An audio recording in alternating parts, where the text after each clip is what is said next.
Yo, yo, yo. What's good? What's good? It's Stormy B Man, and I am back. Welcoming you to Nerds on Culture with Stormy B Man for this Thursday, June 29th, 2023. And this is a bit of a special show. We had to move our dates around to adjust my partner in crime here, his new schedule. But this evening's show is number 47 in our series of Nerds on Culture show. And the original portion of the show was video games we grew up on. And we're still going to discuss some of that. But we're also adding a plus to that because something has transpired since the last time we were on the air. And that is Disney Plus has dropped the first 2 episodes over the past 2 Wednesdays of Marvel's Secret Invasion. Yeah. And we are here to talk about that and then some, the toys that we grew up on. And we hope that the real nerds out there are here to join us for this episode because, man, if you're not nerding out on the original subject, plus what we're adding to it tonight, man, then you might as well be dead, man. Your pulse is just flatlined. You know, the people need to pull the cover up over your head and push you out there in that little gurney, huh? Because I'm telling you, man, this is what it's all about, man. This is what it's all about. So with no further ado, let me introduce my partner in crime here. We got Drew Titan in the building with us. What's going on, man? What's going on? Man, am I amped for this topic, man. I am amped, man. I just got off work literally about 30 minutes ago. Zoomed home. I couldn't miss this. You know what I mean? We only gonna have to deal with this schedule for summer because I'll be back on my regular days off. So we can head back Mondays. And it's okay because it's like, you know me, I know how to improvise, but at the same time, we just wanted to get it lined up so our followers don't get too confused. Like, what's going on? Where the guys at? Right. So all the more reason why you should tune in, hit that subscribe, and also share the content so that you can keep one another abreast on what's going on because we don't like to keep you guys in the dark about anything that we're doing out here. But this show is a special show, man. It's a special show to be able to come out here and reminisce on what we have going on from our childhood with video games. Man, when you talk about home video games from back in the day, now I know you know all of the games, the systems, and everything. I was very basic when it came to that. I came late to video games, even though I come up in that area when we still had the arcades where you can go and play games, at the arcades. So that was a great deal of my experience. Matter of fact, one of our most popular kung fu movie theaters here in Chicago was downtown. It was called the Oriental, believe it or not. That was the name of the theater. And just across the street from it, a few doors down, was what we called the game room. And you go over there, man, and they had the pinball machines, they had the car racing machines, the rifle aiming machine, Pac-Man, all of that stuff, man. It's like kids would go there, and even after they run out of money, Drew and Chad, they would hang in there for hours. It was the place to be. It was the place to be. And I don't know what those guys, because we were young, so the guys who own those stores, I don't know what kind of money they made off of those arcades, but they were full every freaking day, boy. They had to throw people out, Yeah. And the one, like, we had a game room in our neighborhood that closed after late hour, but the one downtown basically stayed open 24/7, bro. Wow. Was it like that? Because see, you guys are a big city too, like Chicago. So was it like that for you guys? There was 2 arcade. Wow. Okay. All right. Arcades. My history. Around my way, we had a shop that developed film. You definitely, young cats, y'all don't even know what we're talking about. Right. Remember, you had to go actually drop off your camera and pick them up in a couple of days. Well, Yep. we had a store right around my way called Photophonics, and there was a camera store, and you would get your film developed there. And upstairs, they had a game called Commando, and downstairs, they had Commando and they had Kung Fu. That was the Bruce Lee game. Well, we called it the Bruce Lee game, where it was game of death. He had to go to different floors and fight all the way up there.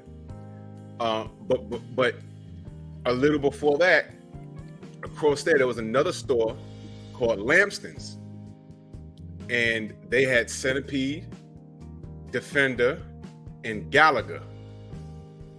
Right? Photophonics had Commando and Kung Fu because those games had just came out.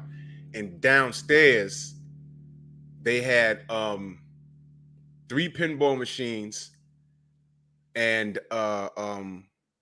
Karate Master with the 2 joysticks. And that was like unseen. We was like, whoa. Around the corner was a pet shop, and they had Karate Master, and they had another game called Karateka.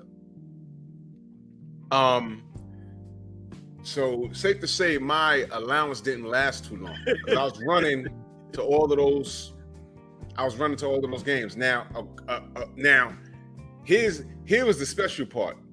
About a year later, on the other side of where I live, my friend comes to me. He says, "Yo, you gotta come." What was the name of the store? Because I still live in the same area, but those stores changed several times. And I forgot the name of it, but most of their business came from these 2 arcade games they had. And they had just came out that year. I had gotten a little older. Well, it was like about matter of fact, it was like maybe a year or 2 later. Technology got better, right? And my friends came, they said, you got to see these 2 games that just came out over there on the other side. I said, what? He says, no, don't spend your money over there. You got to come see these games. So we did a jog over there because I'm excited. I walk in there. The first game I saw on the left was a game called Dragon's Lair. I had never seen nothing like that before. It was a cartoon game, and you have to direct Dirk the Daring. And if you direct him wrong, he gets killed. And it was drawn out by Disney. It's Disney art. It was the most amazing thing. But my boy said, no, F that. Have you seen this game? And Dragon's Lair was dope. But he said, you seen this game? Because this other game was surrounded. And I pushed my way through, and guess what it was? A game called Punch Out. Yeah. So I was like, and my brother was there. And man, we must have spent like $30 playing that game, man. Like as kids, when it's just a quarter, that's a lot of money for a summer, you know. And I remember another thing I remember is the arcade. I used to like going to the amusement parks because I like the rides, but they also had big arcades there. Great Adventure, the Six Flags over here in Jersey, they had a big arcade. They had 2 of them. And Ride Playland up here had a huge arcade. They had 2 of them. And they had Punch Out over there. I remember my brother was playing Punch Out, and he got up to Bald Bull, and my dad was laughing because he said, he's kicking your ass, man. And man, I loved Punch Out. And you get to the end, the boss of that game is a guy named Mr. Sandman. and he's a big burly guy with nappy hair. It's like, and I didn't realize how racist those games were. Right. Every character was like super wherever they're from. There was an Italian guy named Pizza Pasta. That was his name. And then the next summer, Super Punch Out came out. And the Dragon Chan was the only character that threw kicks in the damn game. And Vodka Drunkinsky, when they made it for the Nintendo at home, they changed it to Soda Popinski. But Vodka Drunkinsky, I said, damn, this is mad racist. But I loved every moment of it. I loved that game. Man, those arcades, I used to go to the amusement parks, ride the rides, and then mess around in the arcades for the rest of the day. I loved video games. I still do. Dude, they made so much money off of us, man. Oh, man. I actually got burned out from it. Just reminiscing back, pinball machines were the ish at one time. I even begged my parents to get me a pinball machine, you know, and they got me one of those ones that you can kind of have at home. It wasn't like at the arcade, but it was kind of like, it was like about this big. Yeah, you know, I had one. Yeah, and then I had one that was kind of similar to the one at the arcade. It's stand on the legs and stuff. Yeah. But it still wasn't the same experience. But being able to be there at the arcade and them doing that. Now, mind you, we're still going to talk about the home video games, but it's like, this is where everything came from, because it's like that whole experience. The experience. Yes. Dude, it was something that kept us all together, just like we talked about breakdancing and all of that stuff. Man, we used to get up as crews and have battles on this machine. And like, I don't remember many fist fights. Huh? I don't remember many fist fights. No, not at all. And do you remember like playing the games and trying to beat the other guy's high score and stuff? It's like, you know, you can't go home till you beat that high score. It's like, dude, we were in there. The pinball machines always had great artists that did the artwork for the machines, didn't they? Yes. Man, that was some of the most beautiful artwork you would ever remember see. All those guys who used to do the airbrushing and all of that stuff, they did the artwork for the pinball machines. Do you remember playing Kung Fu in the arcade? Yes. Yes. Do you remember the artwork was actually Bruce Lee?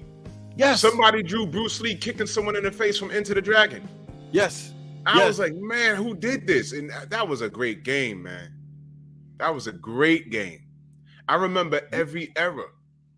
I was legitimately there for it. Yeah. I remember every store around my way in like a 2-mile radius that had an arcade game. And it'd be like a bodega. You go in the back and you're like, what those kids doing? It's like, oh shit, there's a game here. Yep. And I remember a lot of the companies, they had signature things that they had put in their video games, man. It's like a commercial tie-in or something. Very signature. What was your favorite game growing up? Like the first one that you say, yo, I could play this every day. Dude, that's easy, man. And I'm not even ashamed to say this.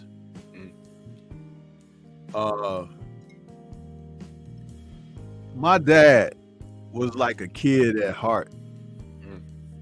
And he got his hands on a used system. And he had this one game that he would pull out and play. I was about 17 or 18. I come in there and ask him what he doing, because he didn't even tell me he had the doggone thing, right?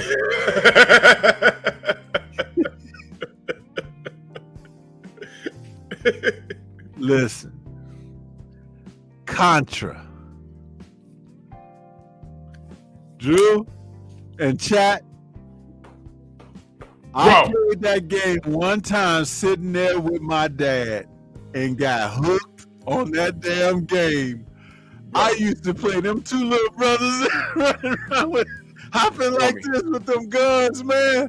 Stormy. Contra. Dude.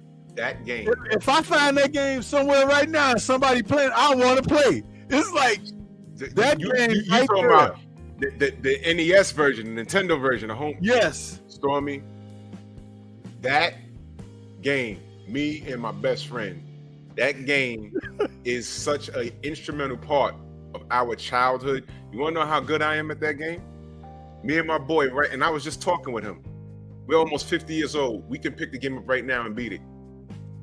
We can pick it up right now. That's how good we were. We played that game because what happened was we saw it in the arcade, right? And me, him, and my brother, we saw it. I think at Ride Playland.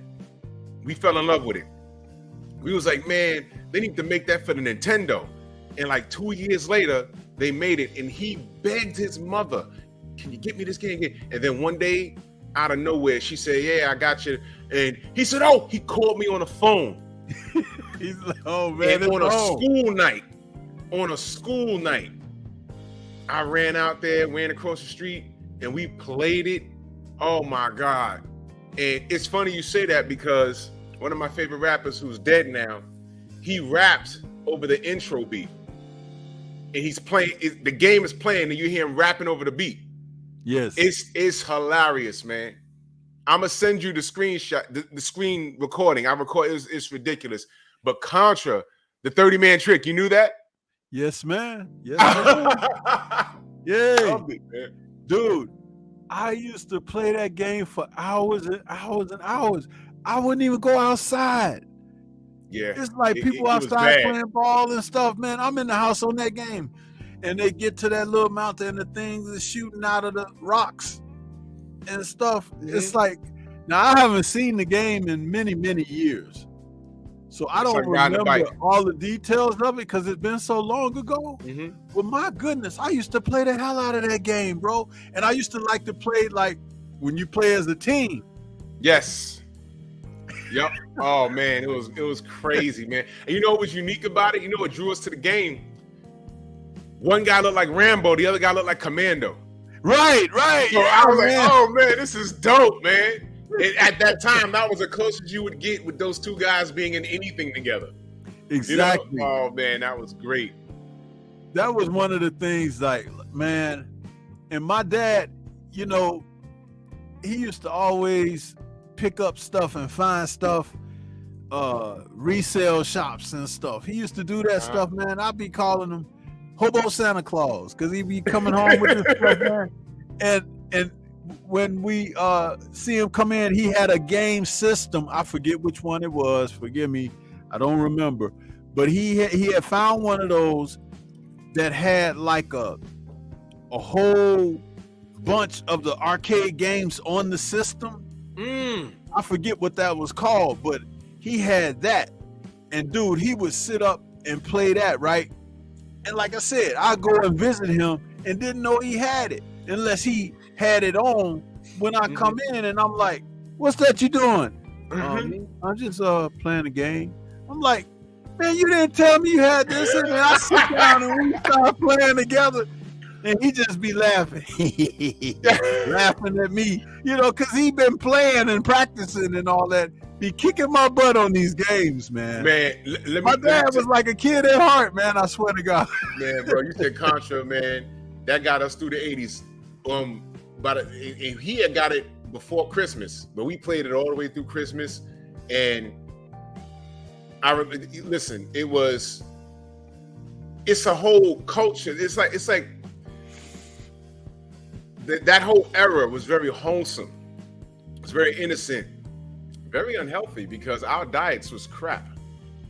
I mean, we were just eating potato chips, drinking soda, playing Contra, eating Slim Jims, and he would drink a lot of chocolate milk, and it was crazy, man. And we loved it. We got stuck on the snowfield. That board was hard as hell, but then we figured it out. Man, that was just amazing. And when the Super Nintendo came out, they had Super Contra. That was insane. But I love Contra. It's funny you mentioned your dad. My dad wasn't really a big game thing. I mean, he goes back to Pong and Pac-Man, but it didn't really catch his interest until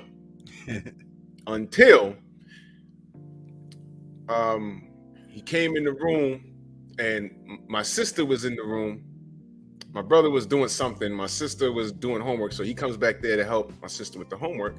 And I'm playing my Sega Genesis, and I had Buster Douglas Boxing for the Genesis, which was actually another video game in the arcade. I forget the name of it. The original name of it was yeah, because that's what they would do. They would take something popular and attach it to a game system that was already made and kind of modify it and add a couple of new characters or something. Yes, it was actually, the gameplay was similar. That's what they did with Mike Tyson's Punch Out. It was called Final Blow in the arcade.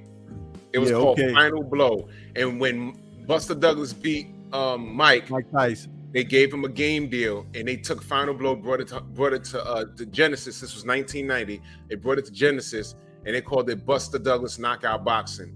And I'm playing the damn game, and my father's supposed to be helping my sister with the homework, and I turn around, he's looking at the game. It was boxing. It was crazy, man. I loved it, man. Man, that was such a great time in life. And like you said, even the diet, you eating your snacks and playing those games. But you know what?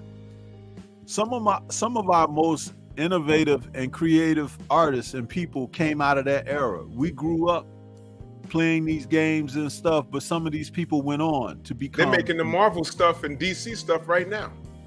Absolutely. These guys are our age. Some of them are younger. Absolutely. And I want to say salute to Anthony Bolton out there in the super chat. We didn't forget you, brother. We appreciate you. He says, my favorite game growing up was Double Dragon 2. Oh, yeah. Yes, sir. Yes, sir, man. Woo. Double Dragon, man. Super Mario. Super Mario Brothers 2 was crack.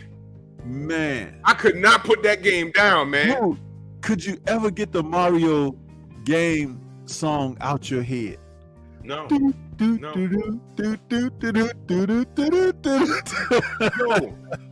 You ever heard of this band? They're on YouTube. They're called the Mini Bosses. I've heard of that.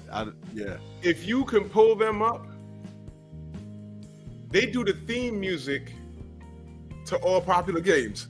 They did the Contra theme. It's on YouTube. I couldn't believe it. Wow. Let me see if I could find it. It was crazy. Mini Bosses, Contra theme. Yeah, man. See, that's something amazing there. Like, and we sit up and we're talking about this stuff. There's nobody out here talking about this stuff, man. It's like, we're doing, and if there are, I just don't know they're out there. But I'm just saying, like, to be able to go back and reach back and take your life experiences of these things that we held so dear, because it was a major part of our lives, man. A major part of our lives. And it kept a lot of people out of trouble. I got it right here. It's right there. Okay, let me pull it up here. 16 years old. They shouldn't give you any trouble with it.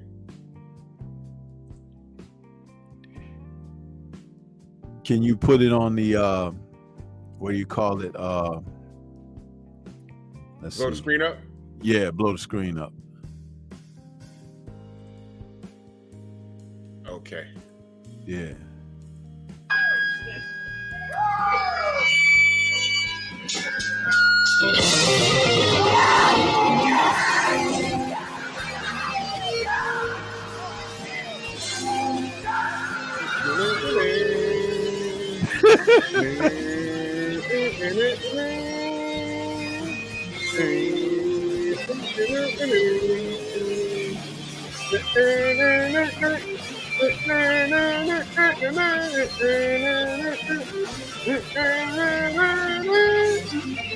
That's it. That's the first board.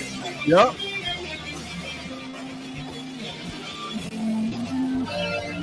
And they go to the second board too.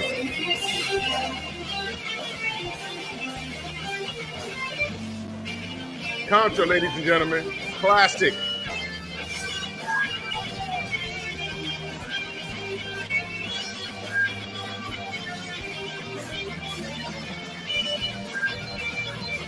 Dude, man, I ain't heard that in so long, man.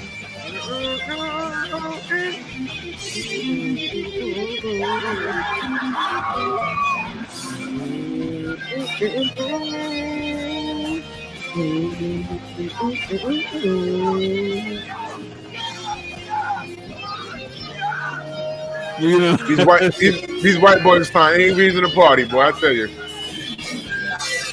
I just want to get to the second board.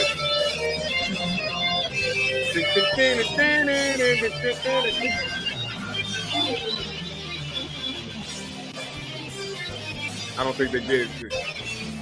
Yeah, they don't. There's a longer one. Yeah, there's a longer one, but when they go to the second board, but you know, this is the game right here. yeah, that's awesome, man. That's awesome. Those are fans right there. Yeah, that was dope, man. That was dope.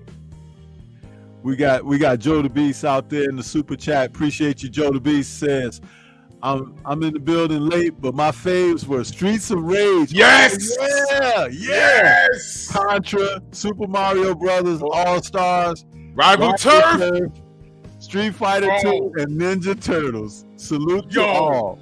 Hey, Joe the Beast, thank you for that, man, and thank you for bringing up Rival Turf is a slept-on game.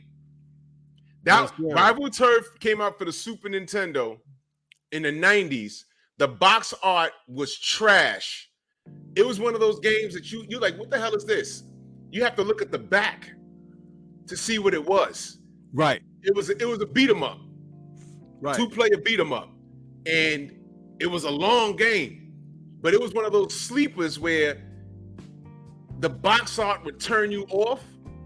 But like you know, when I had a little bit of money, you know what I'm saying? I don't even think I was working back then. I was probably like in high school. And I was like, I got a little money. I saved like $40 or whatever. So I'm like, video game consoles, the games, the box art was so horrible. You would have to like take the box and turn it around to see what kind of game it was. Rival Turfs, the box art was just two dudes looking corny with bandanas on like this. And I'm like, what the hell is this? But when I looked at the back, I said, hold on. I didn't buy it. My cousin bought it. Brought it home. And we was like, yo, this game is crack. This game, it was mad addictive. It was a beat 'em up. It was 2-player. I said, oh, because that's when we like to play games together. And we got Contra to thank for that. We like 2-player games. So we're looking at it. We started playing. We was like, yo, this game is hot. And not that many people had it. Not that many people remember the name. I'd be like, yo, you know Rival Turf? They don't even remember it. That game was dope. There was another game. You remember Akari Warriors? Yes. Okay. SNK is really slick. They reuse characters and they update them. Ralph and Clark were the Akari Warriors, the overhead game, right? Mm-hmm. Those two characters appeared in every King of Fighters game. They're the Americans. Those two guys, Ralph and Clark, those are the Akari Warriors in the fighting games. That's them. Yeah. Just a little nerd fact.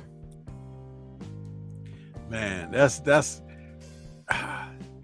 now, as far as the games, when being able to play them at home, Centipede was a classic. Oh yeah. Because learning how, like, you with that, and what was that? Is that Gallagher? Learning how to move. Like, remember at the arcade, you used to have that spinning ball. Remember? Oh yeah. And you had to get good with that damn thing. Mm-hmm. But man, do you remember watching the guys that might have been a little bit older than you? Yeah. And they were playing it. Man, they had that stuff down to a science, didn't they?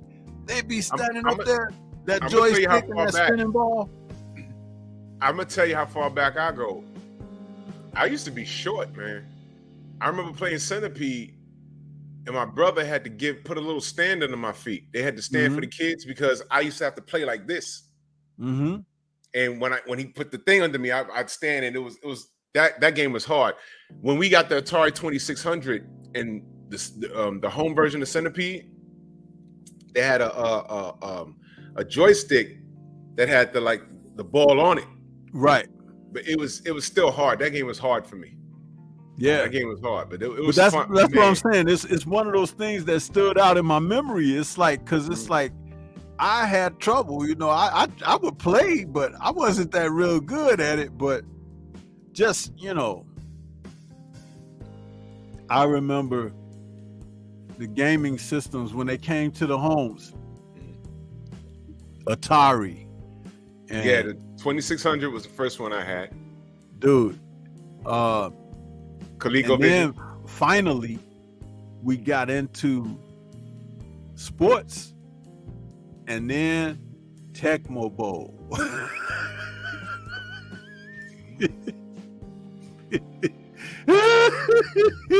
Stormy. Walter Payton was unstoppable on that damn game. You could not stop Walter Payton. Yep, I had that game. I played it. Oh my goodness, man. Yep. Bro, wait a minute. Stormy, did you had a let me see. Oh yeah, I see Ricky. He said ColecoVision. I had one. And let me tell you, do you know why ColecoVision went out of business? No, I don't know what happened. First of all, the Atari 2600 came out and it took over. The ColecoVision came out and they had better graphics and a better selection, right? And I remember we had Donkey Kong for the ColecoVision, and it was incredible. Not Ken Corleone, you're right. It was Bo Jackson. He's right. But it was Walter Payton too. Walter Payton was like ridiculous. But the ColecoVision, right? I had Donkey Kong, and we had we had a few games for. They went out of business because they did something real stupid. They invented an extension that you can put into the system where you could play the Atari games. And we said, oh, that's awesome. Atari sued the crap out of. I think the documentary's on YouTube. They sued. I didn't know nothing about that growing up. Man, that year we had got an Atari 2600, a ColecoVision, and my sister got a Cabbage Patch Kid. Do you remember that craze with the Cabbage Patch Kids? Man, I never understood it. I never understood it. Even to this day, it's like there was nothing. You know what is? Let's stop here for a minute on that. The Cabbage Patch crave. Was there anything else in history like that? I don't know. Something came close. It was the Elmo doll. The Tickle Me Elmo thing. Yeah. But it didn't get that crazy.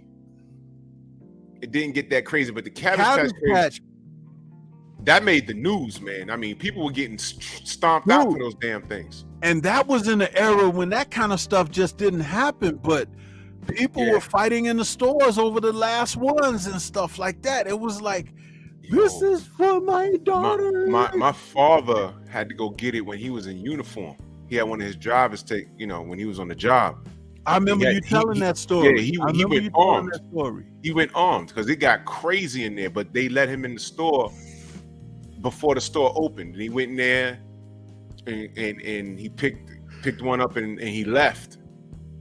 Put it in a squad car and left. And I was like, yo, it was crazy in there. I remember seeing on the news lady got her arm broke right over here on 42nd Street. It was crazy out here.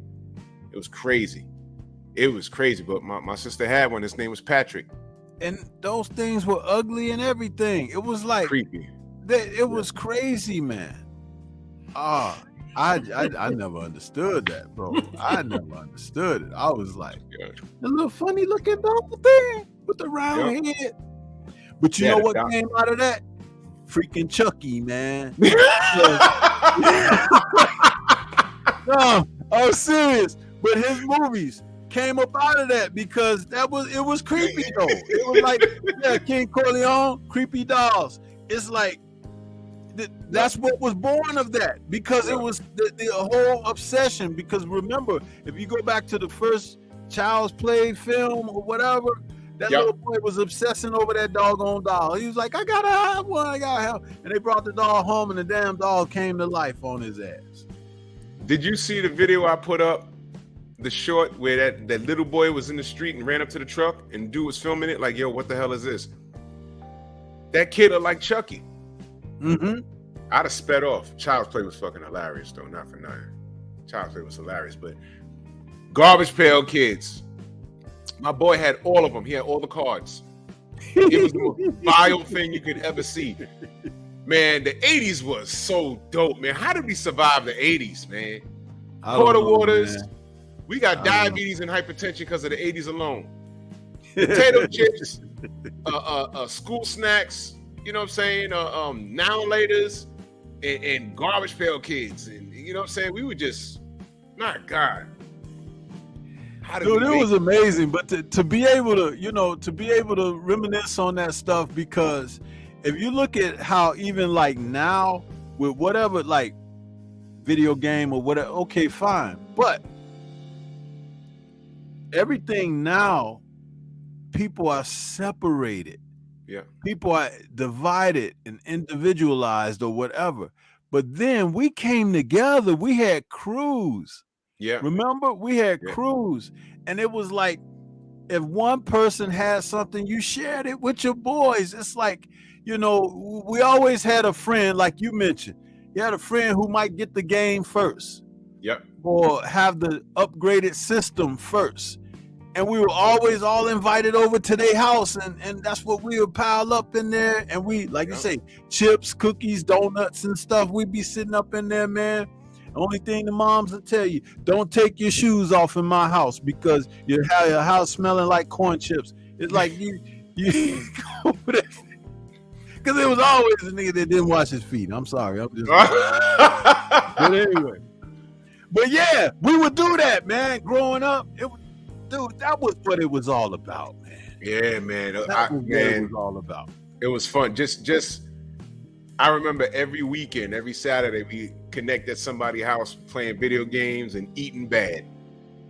And those are funny as hell, man. Those are funny as hell, man. I remember everything. I'm reading the chat, y'all. I remember it all, y'all. I remember it all. I remember the 80s, the late 70s into the 80s, the home systems. Then I remember when the home systems got so good that they were arcade quality. And then you saw arcades fading out. But the things that Grand Region Thrag, salute. The things when the arcades like started to fade out, what you missed was association. Getting out your house and associating. Right. There was also an arcade. We had a community fair that was around my way for it was one of those build-up fairs, but they stuck around for a while. They were there for a long time. I thought they were gonna break it down and leave. They stuck around, I think, for 2 years, and it was good for the community for the time it was there. And they had a trailer, had an arcade in it, and it was nice, man. They used to sell these cheeseburgers, these French fries, and chili dogs. Let me tell you something, man. Those French fries were the most unhealthiest thing, but God so good. Really plays the horrible joke on us. Everything that is will kill us. Listen, bacon. I remember. Bacon is the best tasting thing in the world. I can't eat that. Listen, man, have you ever noticed, we talked about the drive-ins a few weeks back, but the food that they had at the drive-ins and the concession counter at the carnivals and the damn festivals that come in the neighborhood that set up, like you say, for a few weeks out of the summer and stuff. You go there, all that food is unhealthy as you can imagine, but it's so good. It's so good. It's like, man, and you don't even know what to compare the taste of it to it because you be waiting for them to come back again next year or whatever. Yeah, Stormy, nail on the head. I went to Ride Playland last summer, right? Now, it's not the same. First of all, there's no like arcades there anymore. Second of all, they used to have like their own personal brand of food there, concession stands. Now, everybody done ran up in there. Now you have to. It's like it's Nathan's hot dogs now. It's not the personal joints anymore. Mm-hmm. So everything is name brand now, and it's like school lunch. I went to the kids' school one day, and I'm looking at the lunch, and I'm like, this is name brand stuff. What happened to like basic real school lunch? It's like what happened? Well, whatever, man. So Ride Playland, and one of the things that I like other than the arcade was the food. Two of the concession stands, they had onion rings, and they had like a foot-long chili dog. Man, my fat ass, I ate like 3 of them. Dude, like 3 of them. I'm getting ready to take you back to something. Mhm. Do you remember we used to go to those carnivals and stuff, and could get you a corn dog, bro? Oh man, the first corn dog I ever had was at the damn fair over here. I didn't even know I'd like it because it looked unsightly to me. Right. My cousin was like, "No, just try it." Good. Broke over a piece and gave it to me. I was like, "Yo, how much is this?" I came back with 2 on a stick. Man. And that crispiness from when they fried in that batter, that the breading part on it be so crisp on the outside, bro. Yeah, man. Carnival food was so good, man. So good, man. And listen, those French fries, the grease was so buttery. And when I'd have, man, I don't know how the we real survived. stuff back then. Listen, not washing my hands. I'm pouring ketchup in there, licking my fingers, and then I'm looking at the bottom of the container, grease. And it's grease all down. Yeah, and here I am. Yeah, drinking. I'm like, man. Yeah, yo, funnel cake. Oh man. With the strawberry, man, I was fat back then. Man, let me tell you something, man. But all of that, the rides, the arcade, you know what I'm saying? I'm eating French fries, watching my brother play there was a game where it was a shooting game, and there was one part where the Chinese guys would come out and start backflipping. You had to shoot them. It was crazy. I'm eating French fries. Man, that was a good, what year was that? That was like 84, 85. Listen, man, we had a good time then, man. And salute to the brother Ricky Williams out there. Ricky, he says, Ricky! Get a block away from the drive-in. Mom tell all the kids to get in the truck. Hey, Ricky, hey, you got to go back and see our drive-in show we did a few weeks ago. We talked about that, bro. Back in the day when we used to have them big cars, the old Oldsmobile Cutlass and everything, where you could put people in the trunk, man. Dude, we did a show on that. The drive-in. That was the last show. I think that was the last show, right? The last show. Nerds on Culture. We talked about the drive-ins, man. But salute to you, brother. Yeah, that's exactly what it's all about, man. Yo, Ricky, if you're up tonight, I'm gonna send you a link for tonight. If you're up for it. But go ahead. Yeah, I just wanted to say, Anthony Bolton back in that super chat says my uncle would have me play Evander Holyfield Real Deal Boxing. He would drink his Michelob's talking about we need more of these good fights. Hey, listen, I have the Evander. I think I still got it, man. It's somewhere nearby. Because I had that, what is that? Nintendo. Yeah. And Evander had the flat top haircut. That was Genesis. That was Genesis. There you go. Sega Genesis. There you go. I'm sorry. That's exactly what it was. And that's the one when they used to stand sideways like this, and they'd be like this, Drew, look. They'd be like, you know, they had a thing where you could play the game through and build your character up, or you could fight Evander straight up. Yeah. I fought Evander straight up and got my ass kicked. Re-zipped. Destroyed me. Man, Yeah, that game man. was good, man. That game was so good. I love boxing. I want to do a whole thing on boxing games. I have the whole thing. We'll do that. We'll do that down the road. We'll do that. Yeah, because it's like, there's so much, man. That's why I love having this show, because when we talk about it always leads to something else, don't it? It's like we go from one to the next, man. That's why I ran home, bro. I wasn't missing this. Hell no. And salute to Joe the Beast out there in the super chat. He says, y'all ever get to play Sunset Riders? Now, I didn't, but yo, Capcom, that's a Capcom game. It's side-scrolling, multiplayer. In the arcade, it's 4 players. It's sort of like anime, but it's a Western. And matter of fact, you know what I'll do? Let me just pull it up, and I'll share the screen.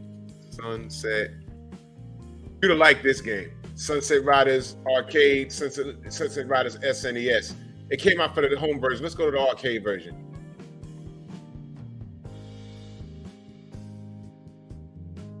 All right, this is a whole walkthrough. We ain't gotta. All right, let's just do this. Yeah, we shouldn't get in trouble for this. All right.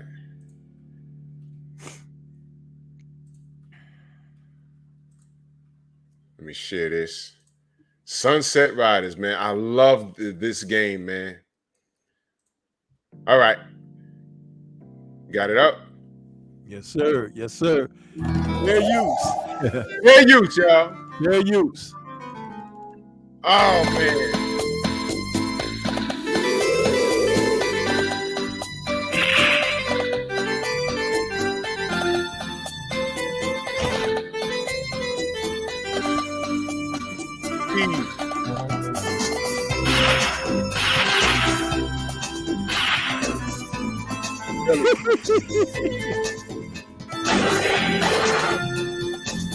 Wow.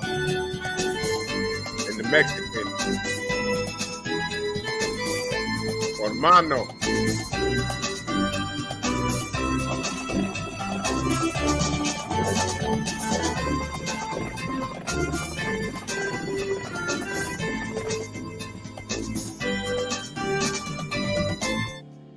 Oh, this was Konami, not Capcom. My bad. 1991. This is the actual gameplay right here. This game is fun as hell. Yeah, let's not play too much of it, though. Okay. You see that? You get the power up by going to a whorehouse. Well, in actuality, you're going to power it down. Oh, man. And salute to Ricky out there in the super chat. He says, my joint was Kung Fu. Oh, my God. Man. Yeah, man. You remember that? Yup. Wait, Ricky, hold on. Do you remember Legend of Cage? Man, I ain't heard that name in a long time. That he's game. Jumping through the trees, and he's fighting off ninjas. And oh man, the arcade was dope, and I had it for the Nintendo. Love that game, Legend of Cage. Yeah, Kung Fu and Legend of Cage. Yeah, Judah Ben, that was Gunsmoke. No, that was Sunset Riders. But yo, Gunsmoke was another one. That was an overhead shoot 'em up, man. Yeah, man, bro. We need 3 hours for this, man. I played all of this. Man, let me tell you. And I was kind of like one of those stubborn sorts. I would find games that I like, and I just stick to those. You know what I mean? It's right. I'm trying to master them. And other games I end up missing because, listen here, Grand Region Thrag. Absolutely, man. Ninja Gaiden. Ooh.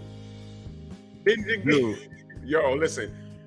That game, that's one of the games that I blame for my hypertension. Because that game pissed me off. When you get to his dad and you lose, they put you all the way back to when you fought this character named Bloody Mouth. It was unfair, man. That's right there. Having to restart. Yeah, you had to restart it. Yep. You see that? Yeah, this is Kung Fu right here. This was the shit. Yeah, I used to love this one. We big kung fu people over here, so when this came out, we was like, oh, this was awesome. And remember, when we saw these type of graphics, we thought it was the ish, didn't we? It was the best thing in the world.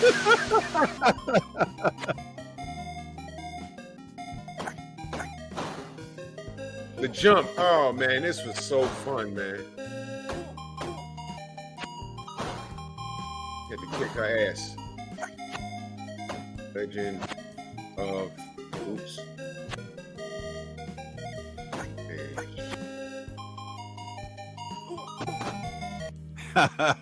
Here we go. I used to play this every day.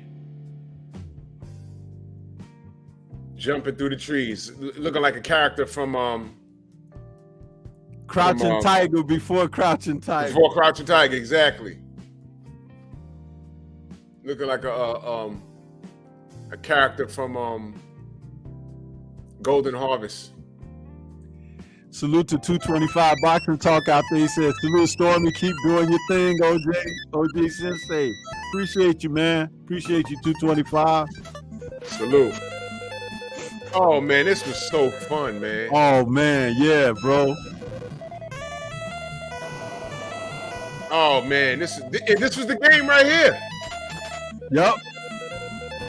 This was fun.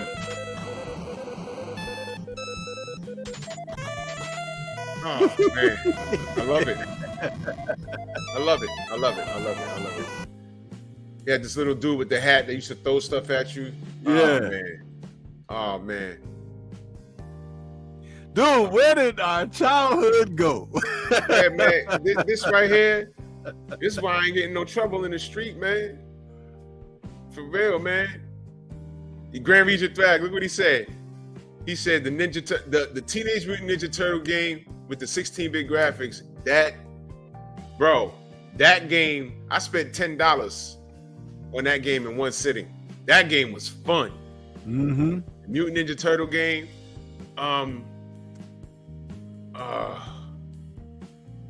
Wait a minute. What game used to get me all the time? Here go one of my favorite games right here. This is right up everyone's alley right here. Ring King. This was it right here.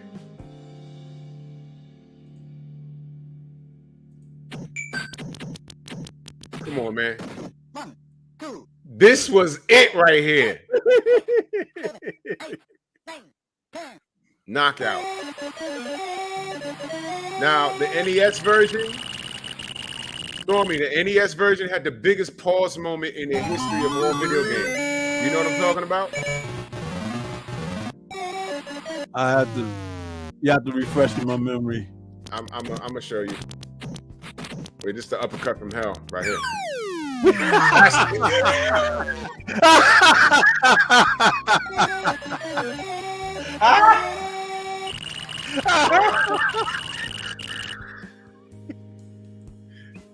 Ring King NES. Oh man, bro, this is it. Look. You had to get your energy back. Oh yeah, on the knees in the corner. Oh man, come on, what was that? Bro, they didn't have to do this. This was wrong. This is basically. Now I played this game every day. I had it. This is the NES version. I had this. I guess that's a goal boxing game. But I didn't like in between the rounds. Now this game. What's that, man? Yeah. I honestly couldn't make this shit up if I tried. Yeah. Bro, that was bad. That was bad. Did you play Castlevania? I never played it, but I saw the game a lot. I saw it. Loved it. Castlevania. Pro Wrestling for Nintendo. That was straight drugs for me. Pro Wrestling. Okay, Kung Fu, Pro Wrestling. I'm trying to think of the first games that I had. Metroid. If y'all ain't played Metroid, there was something wrong with y'all. Metroid. But since we're here, why don't I just pull up Contra?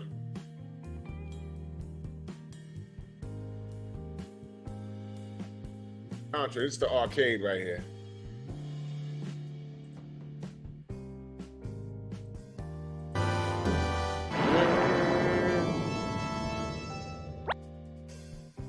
Wow. Oh, man.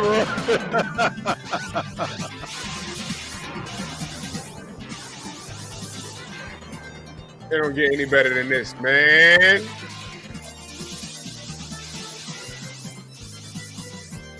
Oh, man. This was, man.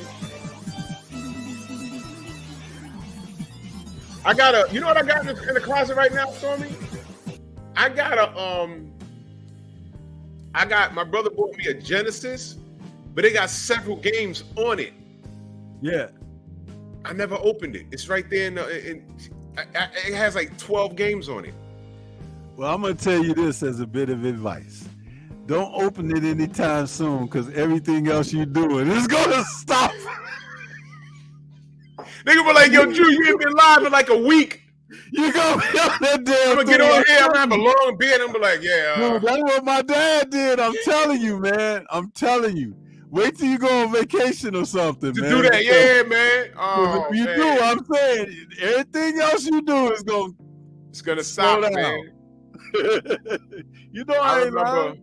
the most fulfilling thing that I've done was when I first beat Metroid. Oh, that was so fulfilling.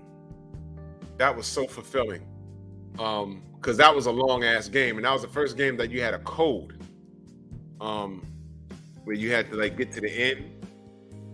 Punch Out Arcade, the original one. This is it. This is it.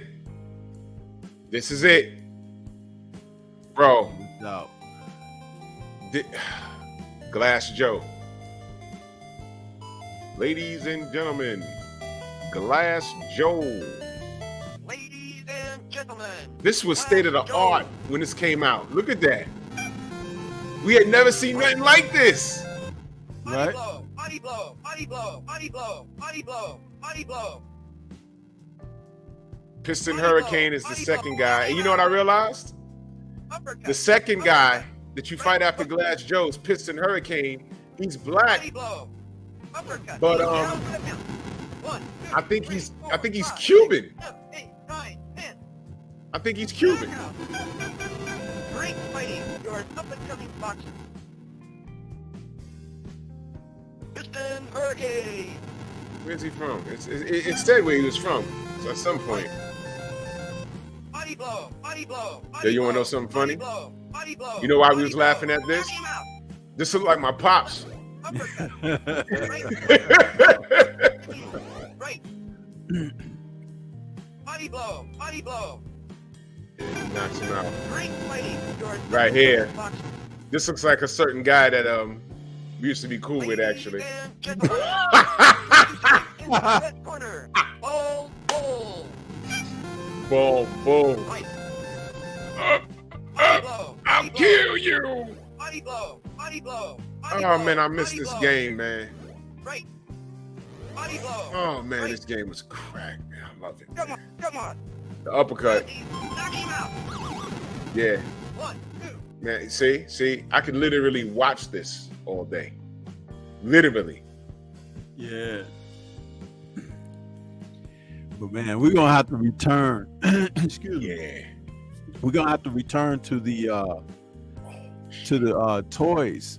Oh yeah. I mean, not toys, but the games we grew up on, because there's so many. So many. Like I said, you're far more versed than myself in it, and there's so much more that we can cover. But I want to take some time out to get to this other segment before we get too deep into the show, because I know you're doing your show this evening as well. Yeah.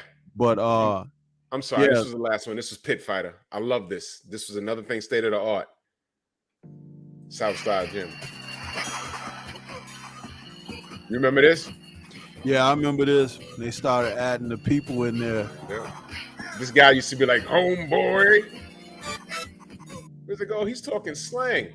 All right. We're gonna have to return to this. This is crazy. I love it, man. Yeah. Southside Gym. Yeah, we're gonna segue into something else that, like I said at the beginning of the show, we're going to talk about this a little bit. Marvel has released its Disney Plus series, Secret Invasion. It's a 6-part series that is kicking off Phase 5. And so much is happening from this particular series. 2 episodes have dropped already. Yesterday was episode 2. Last Wednesday was episode 1. And the series is going to be every Wednesday, and it's 6 episodes, but there are marked things taking place in this. It's definitely connected to Phase 3. It's connected to more directly to Captain Marvel. And it's basically Nick Fury. This is Nick Fury's series here. And we get to find out what the hell has been going on with Nick Fury, where he's been. Listen, man, there's some things you're going to find out that break your heart. The first episode ended where a shocker. That's all I'm gonna say. If you guys ain't watched it yet, please tune in, because this is worth it. I mean, this ain't no Miss Marvel or none of that foolishness. She-Hulk. This is the series to watch right here. It's going to get you together for what's happening with what's going on. And I put together a little collage here while we talk about it, and I'll just let this play. But I want you guys to know something, man. Check out Nick Fury's Secret Invasion, man. And the episode that took place last night, Don Cheadle is back as Rhodey in there, and we're going to find out some more things. War Machine will make an appearance in this series before it's over. But there are so many things going on here. Talos, we come to find out, you guys, after Nick Fury saved he and his family and the small amount of Skrulls that were with them in the Captain Marvel film, Nick entrusted Talos with a lot of opportunity and everything. And if you remember in Captain Marvel, the film ended with her going off into the galaxy to try to find a place for them to live. Well, Nick left Earth. Fury left Earth at some point, but he also entrusted Talos, who's a Skrull, and his family to impersonate himself and Maria Hill while he's away. Now, how long he was away, you're going to find out in this series. But what you also gonna find out is that Talos, when he returned to Earth, he did something that he didn't tell Nick that he had done until this episode from last night, episode 2. And I'm gonna spoil it only with this little bit of information. Nick finds out from Talos that when he returned to Earth, when Talos returned to Earth, he didn't just come back by himself. He brought the people back that Nick was trying to help him find a home for, but he brought 1 million Skrulls with him. Thus, the Secret Invasion. Let me tell you something, man. If you guys haven't seen this, I don't know what you're waiting on. You need to tune in and definitely start from part 1. Don't start on the second episode or anything. Start from where it begins, because this is really, all I can say is, like, I am shocked. And there there are threads in this storyline that you're finding out that they are also practicing taking the skills and powers of other characters because they're trying to build Super Skrulls. Just like the comic. So, and Nick is saying this happened while he was away, and he's pissed because he feels that it's his fault. So, but yeah, Drew, I want you to notice how I put this together. Yeah, man. Some images and everything for us. That's a Super Skrull that you guys see right there in animation, and possibly a Super Skrull in live action in the series. But which would be awesome, man. This is awesome. Now, for those of you that don't know, the comic book, the Super Skrull. Matter of fact, if y'all play Marvel vs. Capcom, not the latest one, the one before that, the Super Skrull was in it. In the comic book, his name is Killick. And he has all the powers of the Fantastic Four on top of shapeshifting. And he's a problem. He's a problem. So I don't know. We might, before the series is over, they might make some references towards Fantastic Four somehow. I don't know. Maybe, maybe not. I don't know. But this is a fun series, man. And you're only 2 episodes in, man. Catch it right now. They come on every Wednesday. Woo! And you don't, 1 million Skrulls, you don't know who the hell a Skrull is. You don't, 1 million Skrulls, bro. 1 million. Man. There are some towns across the U.S. that don't have 1 million people in it. But it's like, you're talking about a major city, bro. They've taken people and assumed their identities, man. Your neighbor could be a Skrull. Your neighbor that you've known for years. He might be trapped up somewhere, and the Skrull has assumed his identity and taken his memories. You won't even know it's him. Or not him. You won't even know. And that's what the Skrull invasion in the comic book was. I was telling Stormy earlier, there was a random book, and I believe it was Iron Fist, Logan, a couple other people, and they were fighting the Red Hand, and somebody got stabbed. Dude falls on the floor and turns into a Skrull. And it was the most random. It was like, wait a minute. It's like, what the F is they doing there? Yeah, this is Ben Middleton playing Talos. And Everett Ross is back in here as well from Black Panther's film, and played by Martin Freeman. But the main character to keep your eyes on is the Rebel Skrull leader Gravik, and he's played by Kingsley Ben-Adir. And let me tell you something, you guys, if you ain't hip to this guy on this series, man, he is going to impress you.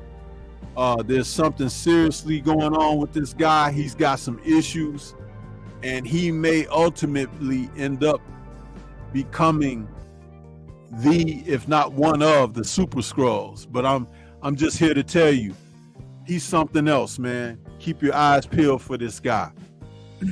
He has already left a indelible mark on the series already.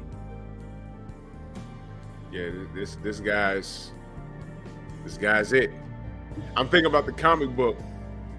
Iron Fist stabbed the guy, I think. Dude died. He turned into a Skrull. It was the last page of the book, and he looks at his team. He says, "What does this even mean? What does this mean?" It's like, what happened? And then you find out it was a whole cluster schmuck of everything. And it's like, wait, this hero I've been fighting side by side with, he's a Skrull? Well, what happened to the real guy? And you find out that all the heroes we've been like following since 1986, those guys got kidnapped back then, and they've assumed their identity. You see this particular image of Gravik right here? What does that look like to you? a Mr. Fantastic stretch or Nope. Groot. Yep. And guess what? That scientist that he has working for him, they have a database on certain individuals, and their names are in the system. So they're already grafting the powers from certain individuals. That's Groot's power right there. And he didn't have it in the second episode. This clip right here is from a future episode.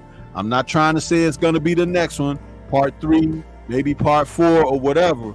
But as of right now, from episode 2, he could not do this. Not yet. Now he's going to start flying and shooting fire and turning invisible in strength. The Super Skrull in the comics, if you don't already know, had all the powers of the Fantastic Four. That's what made them special. But this is Marvel, and you know they changed it up a little bit for their live actions, but they take the elements of the stories and piece it together. That's why I'm thinking that Gravik is actually that guy that you said that the Super Skrull is. Right. Now this is Talos, Ben Mendelsohn, in his human form with his daughter in her human form. And this young lady that's playing his adult daughter now, her name is Amelia Clark, and she starring as Gila, Talos' daughter, has a significant role in here. A significant role.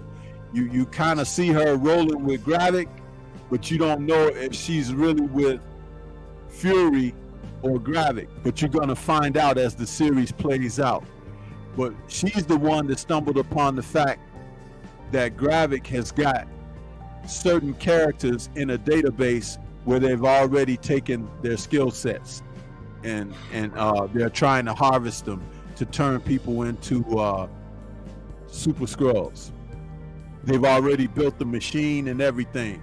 Now, this is a scene right here from last night's episode where Rhodey is sitting down having a conversation with Fury, and they basically are going at each other because Rhodey is representing the president. He's like a liaison for the president and the government, and he's coming at Nick Fury because Fury has ties to some bad things that happened at the end of episode 1. And he's basically telling Fury that we're gonna have to take you off the grid or something, or go back to where you was because, hey man, you done caused some problems. And Fury is telling Rhodey, you don't fire me. He was like, I'm the one that brought you in. You know what I'm saying? So it's like they actually having words, but the way that they're speaking to each other is with such succinct intelligence. They're not talking crap to each other, even though every once in a while they might throw in something that says, brother, you know, the rest of what they're saying is like they're cutting each other's throats with their words. Right. So it's a very important scene in episode 2 between Rhodey and Fury. And then when Rhodey tries to tell one of his guys to come get Fury to take him up out of there, you need to check out how Fury handles the dude. I mean, this is cold-blooded, man. We are getting ready to see some stuff. And here's a shot from a future episode of Rhodey in his war machine get up. You can see his armor is kind of damaged. Yep. So there's some things that's going to be happening. But I thought I would pull this imagery up while we can speak on it and kind of do a sort of narration at the same time, just to give people a visual of what to expect. But man, I'm telling you, I'm suggesting everybody check this series out, man. Marvel they back with this one. They back. Look at that War Machine suit right there. That one right there looks seriously upgraded, don't it? Man, listen. This is the makeup. Watch it. Salute, good brother. Our brother from down under. Yeah, watch it. What's good with you, bro? Listen. This is what a way to make up for that god awful phase 4. So far, so good. I'm satisfied so far. What a way, man. What a way. Yes, I'm sir. liking this. I'm liking this, man. Yes, sir.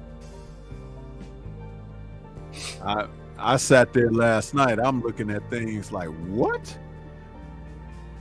And when you see these images of Fury with the full beard, that's before he gets back into his normal mode, because he's been away, right? And so he done grew out the beard, done put on some weight and everything. He don't look like the Nick Fury that we remember.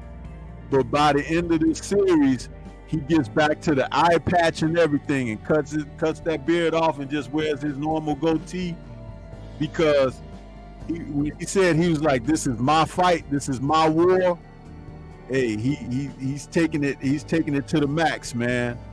And I'm just excited. And Drew can tell you guys, I called him to tell him about this. I'm like, man, if you ain't watching this one, man, you better be watching, because there's something really going down here with this particular particular series, man. There he is. Yep. Got his eye patch back and everything. Yeah, by the time this is in the climax, it's gonna be, woo, this is gonna set up some good stuff for the movies, boy. I tell you, man. I'm telling you. Yes, sir. Woo. Yes, sir. Oh yeah. But that's what's up, man. That's, I just wanted to kind of come out here and let. I know David Scott III, right? That end of the second episode was a shock, and we're gonna see a lot more shocks from that. Yeah. We're gonna see a lot more shocks. Yeah. Man. Well, I'm about to head over to Pep Talk. I got it set up. Yes, sir. Man, this was, woo. We gotta hit up the video games again, man. Definitely. I have a whole slew of stuff. We should do some updates in reference to Secret Invasion as it goes. We could do that.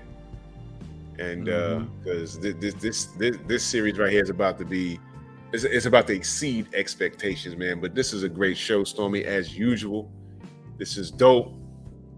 Y'all already know where to find me. Yeah, John Pounds. We're gonna touch all of that. Craven the Hunter. We're gonna hit up all of that. We're gonna hit up all of that.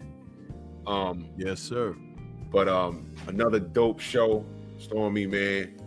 And how you like them images I put together for this reel? I'm looking. I'm like, how the hell did you do that? But we'll talk. Yeah, I think I did it, but that's pretty nice, ain't it? Yeah, man. Yeah, look at that. Oh man. Yeah. But dope ass show, brother. And we'll figure it out to get this on and pop it next week, man. But hell yeah, I'm with it. This is yes, dope. sir. So yeah, but we're gonna get ready to get on out of here. I appreciate everybody that tuned in and came out to support us this evening. For some of y'all that's gonna be up late, I know Ricky is out there. You head on over to Drew's next show, the Pep Talk, where he gonna be, dropping some gems for you guys over there. But man, thanks to everybody. We had a nice little audience this evening, and I appreciate everybody, the super chats and everything. And we'll be back with some more. So currently, Nerds is on Thursdays temporarily for the foreseeable future. So just know that we're on Thursday nights now while Drew is working this particular schedule out. So we'll catch you guys on the next one. Shout out to the mighty LDBC, man. And we're going to get out of here. Appreciate everybody. Peace. Peace.